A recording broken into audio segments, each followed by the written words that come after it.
Hello friend, स्वागत है आपका एजुकेशनल चौपाल में। दोस्तों, आज के इस वीडियो में हम लोग चर्चा करेंगे mains answer writing skill development पे, जो कि हमारा बीपीएससी के मुख्य परीक्षा पे आधारित होगा। हम लोग एक बार क्विकली बीपीएससी के मेंस के एग्जामिनेशन पैटर्न को समझ लेते हैं। बीपीएससी अपने मेंस एग्जामिनेशन में टोटल 5 सब्जेक्ट का एग्जाम लेती है, जो हैं जनरल हिंदी, एसे, जीएस 1, जीएस 2 और ऑप्शनल पेपर। इसमें आपका जनरल हिंदी और ऑप्शनल पेपर क्वालिफाइंग नेचर का होता है, मतलब आपको इसमें एक मिनिमम क्वालिफाइंग मार्क्स लाना होता है। इसका मार्क्स आपके मेरिट डिसाइड में काउंट नहीं होगा। बाकी के बचे 3 पेपर एसे, जीएस 1 और जीएस 2 हमारा टोटल 900 मार्क्स का होता है, जो आपका मेरिट डिसाइड करेंगे। इसमें एसे 300 मार्क्स का, जीएस 1 300 मार्क्स का और जीएस 2 भी हमारा 300 मार्क्स का होता है। दोस्तों, एसे राइटिंग के बारे में हम लोग किसी नेक्स्ट सेशन में चर्चा करेंगे। आज हम लोग जीएस के आंसर राइटिंग स्किल डेवलपमेंट पे बात करते हैं। बीपीएससी अपने जीएस के पेपर में 2 तरह के सवाल पूछती है। पहला है शॉर्ट आंसर टाइप क्वेश्चन और दूसरा है long answer type question. Short answer type question में आपको 2 पेज का स्पेस प्रोवाइड करवाया जाता है, जिसमें आपको 120 से लेकर 150 वर्ड्स में अपने आंसर को लिखने होते हैं। वहीं लॉन्ग आंसर टाइप क्वेश्चन में आपको 6 से 7 पेज का स्पेस प्रोवाइड करवाया जाएगा, जिसमें आपको 5 से 6 पेज में अपने आंसर को लिखने होते हैं। लिखने को तो आप 7 पेज में भी अपने आंसर लिख सकते हैं, लेकिन ये आपका टाइम किल करेगा और हो सकता है आप 1 या 2 शॉर्ट क्वेश्चन आपका छूट जाए एग्जाम में। इसलिए आप 5 से 6 पेज में ही अपने आंसर को कंक्लूड करने का ट्राई कीजिएगा। तो ये हो गया हमारा बीपीएससी का मेंस का एग्जामिनेशन पैटर्न। अब हम लोग बात करते हैं आंसर राइटिंग स्किल डेवलपमेंट पे। दोस्तों, मैंने आंसर राइटिंग के स्किल डेवलपमेंट के लिए इसे 5 स्टेप में डिवाइड किया है। तो हम लोग हर एक स्टेप को सिक्वेंसली देखते हैं। हमारा पहला स्टेप है एसे फॉर्मेट या निबंध स्टाइल। स्टेप 1 हमारा मेनली वैसे स्टूडेंट्स के लिए है जो आंसर राइटिंग में अभी बिगनर है, मतलब कि अभी अभी आंसर राइटिंग स्टार्ट किए हैं या स्टार्ट करने की सोच रहे हैं। होता क्या है कि जब हम आंसर राइटिंग स्टार्ट कर रहे होते हैं तो हमारे मन में बहुत सारे डाउट आते हैं कि आंसर कैसे लिखा जाएगा, इंट्रोडक्शन में हम क्या लिखेंगे, कंक्लूजन क्या लिखेंगे, आंसर के बॉडी पार्ट में क्या लिखेंगे, क्या हेडिंग डालेंगे, क्या सब हेडिंग देंगे, कौन सा पॉइंट पहले लिखा जाएगा, कौन सा पॉइंट बाद में लिखा जाएगा। इस तरह के बहुत सारे डाउट्स हमारे मन में आ जाते हैं, और जिस कारण हम आंसर राइटिंग में बहुत सारे हेजिटेशन का सामना करते हैं। तो इसी से बचने के लिए मैंने स्टेप 1 में ऐसे फॉर्मेट प्रैक्टिस का ऑप्शन निकाला है। तो इसमें आपको करना क्या है, हम लोग एग्जाम्पल से समझते हैं। तो स्टेप 1 में आपको क्वेश्चन न लेके आपको टॉपिक लेना है। जैसे स्क्रीन पे आपको भी दिख रहा होगा, मैंने 2 एग्जाम्पल लिया है, 1857 का विद्रोह या चंपारण सत्याग्रह। इसी तरह आप कोई भी टॉपिक चूज कर सकते हैं, और आपको वैसा टॉपिक चूज करना है जिसके बारे में आपके पास थोड़ा नॉलेज हो, या जिसके बारे में आपके माइंड में कुछ कंटेंट हो। सबसे बढ़िया रहेगा कि आप जो टॉपिक का रिवीजन करेंगे, कोशिश कीजिए कि आप उसी में से कोई टॉपिक को चूज करेंगे और उसके बारे में आप लिखेंगे। आपके पास जितना भी नॉलेज है उस टॉपिक से रिलेटेड आप उसको लिखिए। लिखने के क्रम में आप किसी भी चीज़ का ध्यान मत रखिए, ना आपको इंट्रोडक्शन का सोचना है, ना कौन सा पॉइंट पहले लिखाएगा, कौन सा पॉइंट बाद में, ना कंक्लूजन का। बस आप लिखिए, आप जितना लिख सकते हैं लिखिए। और ये आपको कम से कम 6 से 7 दिन तक प्रैक्टिस करना है, और कोशिश करना है कि आप डेली 2 से 3 टॉपिक पर प्रैक्टिस कीजिए। इससे होगा क्या कि आपके अंदर जो लिखने का हेजिटेशन था, जो डर था, वो धीरे धीरे समाप्त हो जाएगा, और आपको फिर कोई भी टॉपिक मिलेगा तो आप उस टॉपिक पे एटलीस्ट 1 से 2 पेज तो लिख लेंगे। और इसका एक और ज़बरदस्त फ़ायदा है, वो ये कि आप जिस टॉपिक पे खुद से बिना देखे लिखेंगे, अगर उसी टॉपिक से कोई भी क्वेश्चन आपके मॉक या फिर एग्ज़ाम में आता है तो आपको सबसे पहले वही पॉइंट्स रिकॉल होंगे जो आपने प्रैक्टिस के दौरान लिखा था। मैंने एग्जाम्पल के लिए यहाँ पे आपके सामने एक मॉडल आंसर भी लिख रखा है। आप इससे देख के आपको आइडिया लग जाएगा कि आपको कैसे स्टेप 1 का प्रैक्टिस करना है। जब आप स्टेप 1 से गो थ्रू हो जाएंगे तो आप स्टेप 2 की तरफ प्रोसीड कर सकते हैं। तो हमारा स्टेप 2 क्या है? Framing of answer. जनरली किसी भी क्वेश्चन के एक स्टैंडर्ड आंसर में टोटल 3 पार्ट होते हैं। उसमें पहला है हमारा इंट्रोडक्शन अर्थात भूमिका, दूसरा है आंसर का बॉडी पार्ट जो मुख्य भाग होता है, और तीसरा है हमारा कंक्लूजन मतलब निष्कर्ष। तो सबसे पहले हम लोग देख लेते हैं कि ये तीनों होता क्या है और इसमें लिखना क्या होता है। तो सबसे पहला है हमारा इंट्रोडक्शन। तो इंट्रो में क्या लिखना रहता है हमें? इंट्रोडक्शन में हम इन जनरल अपने क्वेश्चंस का जो कीवर्ड होता है उसे डिफाइन करते हैं, या फिर क्वेश्चन का जो डिमांड पूछा जा रहा है उससे रिलेटेड कोई भी पॉइंट्स लिखते हैं। और आपको एक चीज़ और ध्यान रखना है कि शॉर्ट आंसर टाइप क्वेश्चन में आपको कम से कम 2 से 3 लाइन में अपना इंट्रो लिखना है, कम से कम नहीं, ज़्यादा से ज़्यादा आप 2 से 3 लाइन में अपना इंट्रोडक्शन लिखेंगे, और लॉन्ग में आपको मैक्सिमम 3 से 4 लाइन में लिखना है। आप ज़्यादा से ज़्यादा लिखेंगे तो 5 लाइन, इससे ज़्यादा आपको अपना इंट्रोडक्शन नहीं लिखना है लॉन्ग में। और शॉर्ट में कितना लिखना है, 2 से 3 लाइन में। उसी तरह हमारा सेकेंड है बॉडी पार्ट, आंसर का बॉडी पार्ट। तो इसमें हमें अपने क्वेश्चन का डिमांड लिखना होता है। उसी तरह हमारा लास्ट है कंक्लूजन। इसमें आपको अपने आंसर का निचोड़ लिखना होता है या कोई प्रोग्रेसिव थॉट लिखना होता है जो कि आपके आंसर को सेटिस्फाई करे, और ये पूरी तरह क्वेश्चन के नेचर पे डिपेंड करता है। तो ये तो हो गया हमारा कि इंट्रोडक्शन, बॉडी और कंक्लूजन क्या होता है। अब हमें देखना है कि इसमें हमें प्रैक्टिस कैसे करना है। तो इसके लिए हम एग्जाम्पल से समझते हैं। जैसे अभी आपको स्क्रीन पर दिख रहा होगा, मैंने एक एग्जाम्पल लिया है संथाल विद्रोह। तो इसमें आपको शुरू कैसे करना है, सबसे पहले आप इंट्रो लिखेंगे। इंट्रो में आपको 2 से 3 लाइन में संथाल विद्रोह के बारे में लिखना है। उसके बाद आपका सेकेंड पार्ट आएगा बॉडी पार्ट, आंसर का बॉडी पार्ट। इसमें आपको अब संथाल विद्रोह के बारे में आपके पास जो भी कंटेंट है उसे लिखेंगे। और यहाँ पे भी अभी आपको ध्यान कुछ का नहीं रखना है कि कैसे हेडिंग सब हेडिंग देंगे, आपको जो भी आएगा पैराग्राफ फॉर्मेट में ही आप लिखेंगे। और उसके बाद लास्ट में आप कंक्लूजन लिखेंगे। इस तरह से इससे भी आप कम से कम 6 से 7 दिन आप प्रैक्टिस कीजिए, और डेली कोशिश कीजिएगा कि 2 से 3 क्वेश्चन का प्रैक्टिस करें। जैसे स्टेप 1 में हम क्या कर रहे थे, टॉपिक चूज कर रहे थे, लेकिन अब स्टेप 2 में आपको क्वेश्चन लेना है, और वैसे क्वेश्चन को लेना है जिसके बारे में आपको पता है। ये नहीं कि कोई भी रैंडम क्वेश्चन ले लिए, फिर आप लिख नहीं पाएंगे। और फिर उसको आप उस जो क्वेश्चन आप चूज करेंगे उसका आपको इंट्रो लिखना है, उसके बाद उसका बॉडी लिखना है, और बॉडी को पैराग्राफ फॉर्मेट में ही लिखिए, कोई दिक्कत नहीं है। और एक पैराग्राफ में कोशिश कीजिए कि 3 से 4 पॉइंट रहे, सबको ऐड करके एक पैराग्राफ, फिर दूसरा पैराग्राफ, उसके बाद लास्ट में आप 3 से 4 लाइन में अपना कंक्लूजन लिख के आंसर को कंक्लूड कर दीजिएगा। जैसे एग्जांपल के लिए मैंने यहाँ पे एक मॉडल आंसर लगा रखा है कि आप स्टेप 2 का कैसे प्रैक्टिस करेंगे। उसके बाद जब आप स्टेप 2 से गो थ्रू हो जाएंगे तो फिर आप स्टेप 3 पे प्रोसीड करेंगे। तो हमारा स्टेप 3 क्या है, तो हमारा स्टेप 3 है बॉडी, आंसर का बॉडी या मुख्य भाग। और इसमें हमें करना क्या है, अब पैराग्राफ से पॉइंट के तरफ शिफ्ट करना है। तो इसे भी हम लोग एग्जाम्पल से ही समझते हैं। जैसे एग्जाम्पल है यहाँ पे इंडिगो या नील विद्रोह। तो हमें कैसे प्रैक्टिस करना है, सबसे पहले हम इसका इंट्रो लिखेंगे। इंट्रो को 2 से 3 लाइन में इंट्रो लिख देंगे। उसके बाद हम लोग आएंगे अब इसके बॉडी पे। जैसे आप स्टेप 2 में पैराग्राफ वाइज लिख रहे थे, अब पैराग्राफ वाइज न लिख के, जैसे स्टेप 2 में क्या था, आप डिमांड को एक पैराग्राफ में 3 से 4 पॉइंट लिख रहे थे।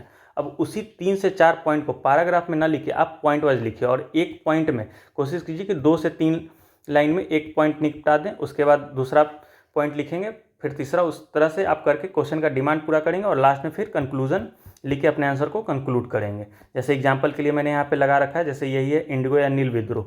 तो यहाँ पे देखिए शुरू में पहले इंट्रोडक्शन लिखा गया है, फिर यहाँ पे वो दिया गया है एक पॉइंट है, जैसे क्वेश्चन का इसमें डिमांड क्या है, नील विद्रोह के बारे में लिखना है। तो एक डिमांड हो गया कि कारण हो सकता है, दूसरा विस्तार और महत्व, परिणाम, तो एक पॉइंट हो गया, दूसरा पॉइंट हो गया, तीसरा पॉइंट हो गया, यहाँ पे चौथा पॉइंट, पांचवा पॉइंट। इस तरह से आपको करके प्रैक्टिस करना है स्टेप 3 का।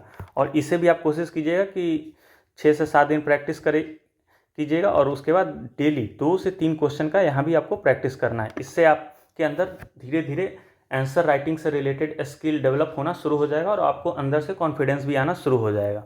फिर इसके बाद हम लोग स्टेप 4 पे प्रोसीड करेंगे, जो है हमारा फ्रेमिंग ऑफ बॉडी। मतलब अब हम अपने आंसर के बॉडी को फ्रेम करना सीखेंगे, और कैसे, हेडिंग और सब हेडिंग में। तो चलिए इससे भी हम लोग एग्जाम्पल से ही समझने का कोशिश करते हैं। तो हमारे सामने एग्जाम्पल है, discuss the role of science and technology in industrial development of Bihar. तो ये हमारा एग्जाम्पल है। अब हमें इसका आंसर कैसे लिखेंगे, तो सबसे पहले तो हम इंट्रो लिखेंगे। इंट्रो हम इसका भी 2 से 3 लाइन में इंट्रो निपटाएंगे। फिर उसके बाद बॉडी पे आएंगे। अब बॉडी में हमें हेडिंग देना है।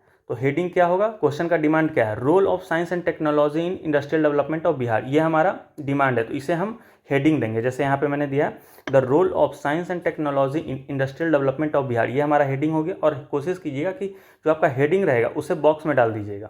अब हम सब हेडिंग देंगे। तो हमारा पहला सब हेडिंग है इसमें मैन्युफैक्चरिंग, दूसरा है इंफ्रास्ट्रक्चर डेवलपमेंट, तीसरा है मेडिकल साइंस, चौथा सब हेडिंग हो सकता है एग्रीकल्चर। और इसे आप अंडरलाइन कर दीजिएगा, और सिर्फ सब हेडिंग लिख के छोड़ नहीं देना है आपको। सब हेडिंग को भी कोशिश करना है कि 1 से 2 लाइन में एक्सप्लेन कर देना है सभी सब हेडिंग्स को। तो इस तरह से आप सब हेडिंग को भी एक्सप्लेन कर दीजिएगा, और फिर लास्ट में आप 2 से 3 लाइन में अपना कंक्लूजन लिख के आंसर को कंक्लूड कर दीजिएगा। जैसे एग्जाम्पल के लिए मैंने इसका भी एक लगा रखा है। जैसे यह है 1857 की क्रांति में वीर कुंवर सिंह के योगदान का आलोचनात्मक परीक्षण करें। तो यहाँ सबसे पहले इंट्रोडक्शन लिखा गया है, फिर योगदान आलोचनात्मक में है तो पॉजिटिव निगेटिव दोनों साइड दिखाना है। तो सबसे पहला हमारा हेडिंग हो गया प्रमुख योगदान, और इसका पहला सब हेडिंग हो गया, फिर उसका एक्सप्लेनेशन, दूसरा सब हेडिंग उसका एक्सप्लेनेशन, फिर हमारा ये तीसरा सब हेडिंग और एक्सप्लेनेशन। अब हमारा दूसरा डायमेंशन है सीमाएं, तो एक हेडिंग ये हो गया, फिर पहला सब हेडिंग एक्सप्लेनेशन, इस तरह से करके लास्ट में हमने कंक्लूजन दे दिया। तो ये हमारा एक हो गया स्टैंडर्ड आंसर तैयार। लेकिन अभी भी ये आंसर आपका एग्जाम में डिलीवर करने लायक नहीं बना है। ये एक स्टैंडर्ड आंसर है जिसमें आप इंट्रोडक्शन, हेडिंग और सब हेडिंग करके आंसर का बॉडी लिखें और लास्ट में कंक्लूजन। ये स्टैंडर्ड आंसर है, इसमें कोई कमी नहीं है, लेकिन एग्जाम में ये डिलीवर करने लायक अभी नहीं बना है। उसे हम अब स्टेप 5 में देखेंगे। तो हमारा स्टेप 5 क्या है? Finalise our answer with different dimensions. विभिन्न आयामों के साथ अपने उत्तर को अंतिम रूप देना है। तो इसमें करना क्या है कि इंट्रो तो लिखना ही है, लेकिन बॉडी में जो हमारा क्वेश्चन का डिमांड पूछा जा रहा है उसके अलावा हमें एक्स्ट्रा डायमेंशन ऐड करना होगा। जैसे चैलेंजेस, लिमिटेशन, वे फॉरवर्ड या गवर्नमेंट स्कीम्स, इस तरह से एक्स्ट्रा डायमेंशन देंगे जो क्वेश्चन में पूछा नहीं जा रहा, लेकिन आप क्वेश्चन के नेचर के अकॉर्डिंग उसमें एक्स्ट्रा डायमेंशन ऐड कर सकते हैं। जैसे एग्जाम्पल से ही समझते हैं। सेम वही क्वेश्चन है, discuss the role of science and technology in industrial development of Bihar. तो इसका हम लोग आंसर कैसे लिखेंगे जो हम अपने एग्जाम में डिलीवर करेंगे? तो सबसे पहले हम इंट्रो लिखेंगे। इंट्रो आपको इसका लिख देना है 2 से 3 लाइन में। उसके बाद हम आएंगे अपने बॉडी में, आंसर के बॉडी पार्ट में। तो सबसे पहले हम यहाँ पे क्वेश्चन का जो डिमांड है, role of science and technology in industrial development of Bihar, यहाँ पे हेडिंग डालेंगे, फिर इसका सब हेडिंग देंगे और उसके बारे में 2 से 3 लाइन लिखेंगे। उसके बाद दूसरा सब हेडिंग देंगे, फिर उसका भी वही करेंगे और तीसरा सब हेडिंग देंगे, फिर ये लिखेंगे। तो ये हमारा हो गया क्वेश्चन का डिमांड कंप्लीट। अब हमें क्या करना है? अब हम इसका एक्स्ट्रा डायमेंशन देंगे। तो इसमें जब role of science and technology in industrial development of Bihar है तो कुछ इसका लिमिटेशंस भी होगा। तो हम लोग यहाँ पे एक लिमिटेशंस करके एक हेडिंग बनाएंगे। या तो आप सिर्फ लिमिटेशन का हेडिंग बना सकते हैं या फिर पूरा कंप्लीट सेंटेंस लिख सकते हैं। जैसे limitations of role of science and limitations of science and technology in industrial development of Bihar. और उसके बाद आपको कोशिश करना है कि 2 से 3 पॉइंट आपका लिमिटेशंस में देना है सब हेडिंग बना के, और उससे भी 1 से 2 लाइन में एक्सप्लेन करना है। उसके बाद एक और हेडिंग देंगे। जब आप लिमिटेशन बता दिए तो आपको एक वे फॉरवर्ड का भी बनाना पड़ेगा हेडिंग, और उसके बाद उसमें भी आपको कोशिश करना है कि 2 से 3 सब हेडिंग देके और उसे 1 से 2 लाइन में एक्सप्लेन कर देना है। और उसके बाद लास्ट में आपको कंक्लूजन लिख के अपने आंसर को कंक्लूड कर देना है। तो ये आपका एक मॉडल आंसर तैयार हो गया जिसे आप एग्जाम में डिलीवर कर पाएंगे। और जब आप सच अच्छे कंटेंट के साथ इस तरह का प्रेजेंटेशन देंगे तो आपको मैक्सिमम मार्क्स मिलने का पूरा संभावना रहेगा एग्जाम में। मैं एक बार आपको फिर से बता देता हूँ कि स्टेप 5 को आपको प्रैक्टिस कैसे करना है। जैसे आपका शॉर्ट आंसर में ये 2 पेज का स्पेस प्रोवाइड करवाया रहेगा। इसमें आपको यहाँ पे ऊपर में ऑलरेडी पहले से क्वेश्चन लिखा रहेगा। तो आपको आंसर कैसे लिखना है? सबसे पहले आपको यहाँ इंट्रो लिखना है। इंट्रो आपको 2 से 3 लाइन में लिखना है इंट्रो। फिर आएंगे यहाँ पे अपने आंसर के बॉडी पार्ट में। तो आपको फर्स्ट पेज में क्या करना है कि हेडिंग देके पहले क्वेश्चन का डिमांड लिखना है। उसके बाद सब हेडिंग बनाना है और सब हेडिंग को 1 से 2 लाइन में एक्सप्लेन कर देना है। आपको फर्स्ट पेज में क्वेश्चन का इंट्रो और क्वेश्चन का जो डिमांड पूछा जा रहा है वो लिखना है। अब हम सेकेंड पेज पे एक्स्ट्रा डायमेंशन देंगे। जो एक्स्ट्रा हमारा डायमेंशन रहेगा उसे ऐड करेंगे, जैसे लिमिटेशंस हो गया या फिर वे फॉरवर्ड हो गया या गवर्नमेंट स्कीम हो गया। और उसके बाद लास्ट में हम 2 से 3 लाइन में अपना आंसर का कंक्लूजन लिख के कंक्लूड कर देंगे। अगर क्वेश्चन में पहले से ही 1 से ज़्यादा डिमांड पूछा गया है तब आपको एक्स्ट्रा डायमेंशन देने की ज़रूरत नहीं है, क्योंकि उसमें आपको स्पेस का कमी हो जाएगा। तो आप वहाँ पे जब तक ज़्यादा ज़रूरी नहीं है तब तक आप एक्स्ट्रा डायमेंशन ऐड नहीं कीजिएगा। हमारा एक्स्ट्रा डायमेंशन पूरी तरह से क्वेश्चन के नेचर पे डिपेंड रहेगा। अभी आपको लग रहा हो कि हम कैसे ऐसे करेंगे, लेकिन आप रेगुलर जब रिवीजन करते रहिएगा आपके पास एक सफिशिएंट कंटेंट आ जाएगा। तो आपको ऑटोमेटिक सारा चीज़ पता चल जाएगा कि किस क्वेश्चन में हमें डायमेंशन ऐड करना है, किस में नहीं करना है, किसका डिमांड कितना है, इस तरह से। तो आप लोग इसका बिल्कुल चिंता ना करें, आपको कंटिन्यू रिवीजन और कंटिन्यू प्रैक्टिस के साथ सारा कुछ आ जाएगा। तो ये हो गया हमारा आंसर राइटिंग स्किल का टोटल स्टेप। उम्मीद करते हैं कि आप अगर ये 5 स्टेप को स्टेप बाय स्टेप फॉलो करेंगे तो आप विद इन अ मंथ आप एक अच्छा आंसर लिखना सीख जाएंगे। एक बार मैं क्विकली आपको फिर से सारा स्टेप को शॉर्ट में एक्सप्लेन कर देता हूँ। जैसा कि हमारा पहला स्टेप था एसे फॉर्मेट। इसमें आपको क्या करना है, आपको पहले कोई टॉपिक लेना है जिसके बारे में आपके पास एक बेसिक नॉलेज हो और उसे आपको एसे फॉर्मेट या निबंध स्टाइल में आपको लिखना है। जितना भी आप लिख सकते हैं आप लिखिए। उसके बाद फिर आप स्टेप 2 पे आएंगे। इसमें आपको फ्रेमिंग ऑफ आंसर करना है। और कैसे करना है, इंट्रो, बॉडी और कंक्लूजन, इस फॉर्मेट में करना। और बॉडी में अभी भी आप ऐसे फॉर्मेट का यूज करेंगे, आपको पैराग्राफ वाइज ही लिखना है, कोई हेडिंग सब हेडिंग का ध्यान नहीं रखना है इसमें। उसके बाद हम लोग स्टेप 3 पे आएंगे जिसमें आप सबसे पहले इंट्रो लिखेंगे, फिर उसके बाद बॉडी में आप पैराग्राफ से पॉइंट वाइज की तरफ शिफ्ट करेंगे और लास्ट में कंक्लूजन आपको लिखना है। फिर स्टेप 4 में आएंगे जो है हमारा फ्रेमिंग ऑफ बॉडी। अब इसमें आपको क्या करना है, अब हेडिंग और सब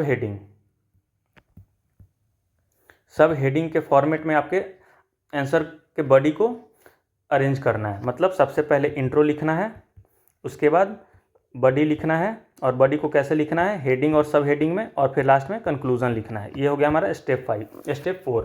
और लास्ट है हमारा स्टेप 5, विभिन्न आयामों के साथ अपने उत्तर को अंतिम रूप देना है। तो इसमें आपको सिर्फ एक्स्ट्रा डायमेंशन ऐड करना है, ज़्यादा और कुछ करना नहीं है, और ये पूरी तरह से क्वेश्चन के नेचर पे डिपेंड करेगा।